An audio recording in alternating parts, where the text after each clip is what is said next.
এবার দেখে নেব আজকের জাতীয় দৈনিক পত্রিকাগুলোর প্রধান শিরোনাম। প্রথমেই প্রথম আলো শিরোনাম করেছে নির্বাচনের আগে বিচার ও সংস্কার। এরপরে আমার হাতে রয়েছে সমকাল শিরোনাম করেছে সাইবার সুরক্ষা অধ্যাদেশের অপব্যবহার ঝুঁকি। টিআইবি সংবাদ সম্মেলন করে বলেছে মত প্রকাশের স্বাধীনতাকে ফের কুক্ষিগত করার সুযোগ তৈরি করার আগেই ডিজিটাল বা সাইবার সিকিউরিটি আইনের পুনরাবৃত্তি। এরপর হাতে রয়েছে যুগান্তর।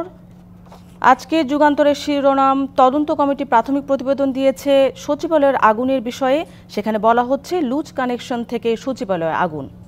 এরপরে আমার হাতে রয়েছে কালের কণ্ঠের আজকের শিরোনাম সংকটে চোরাবালিতে অর্থনীতি। সেখানে ব্যবসা বাণিজ্যের সুবাতাস নেই, কালের কণ্ঠের আজকের শিরোনাম। এরপরে কালবেলা শিরোনাম করেছে ছাত্রদের মতিগতি নিয়ে সন্দিহান বিএনপি। ঘোষণাপত্রের পেছনে অরাজকতার ষড়যন্ত্র দেখছে দলটি। পেছনে থেকে ছাত্রদের পৃষ্ঠপোষকতা দিচ্ছে কারা তা নিয়েও প্রশ্ন রয়েছে বলছে বিএনপি। এরপরে বাংলাদেশ প্রতিদিন শিরোনাম করেছে ভোট আয়োজনের বছর, দ্রুত সংস্কার শেষে নির্বাচন চাই বলেছেন রিজভী আহমেদ।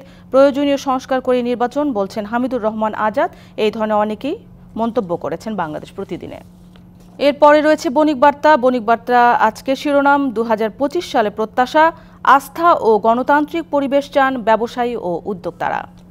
এরপরে জানাবো ডেইলি অবজারভার শিরোনাম করেছে new year message to nation, তারিক কলস for struggle two Regain right to vote.